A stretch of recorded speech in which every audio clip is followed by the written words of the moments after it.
طيب، واضح كده ان التعليم رايح في حتة غريبة اكتر ما هو اصلا في حتة غريبة. اول لما سمعت ان علم النفس والفلسفة خرجوا بره المجموع جه في دماغي المشهد ده. اتفضل يا مرسي، تعرف ايه عن المنطق؟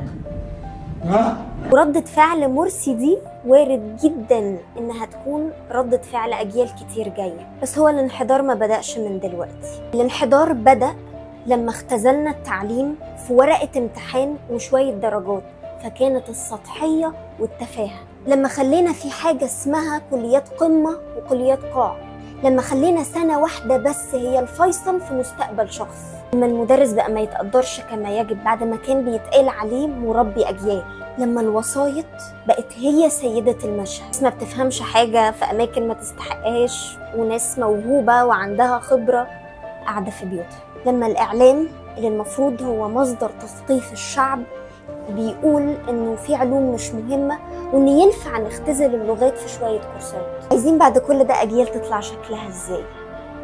نسخة من مرسي. لو التعليم مش بيضيف لي فكريا ما يبقاش تعليم، لو التعليم مش بيضيف لي ثقافيا ما يبقاش تعليم، لو التعليم مش بيضيف لي لغويا ما يبقاش تعليم، لو التعليم مش بيضيف لي أخلاقيا ما يبقاش تعليم. رسالة بسيطة في زمن التعليم فيه بالشكل ده: اهتم بكونك إنسان عنده هبة العقل، ثقف عقلك وتناقش ودور واسأل وانقد. أنا معرفش هم رايحين بينا على فين، بس أرجوك ما تروحش معاهم.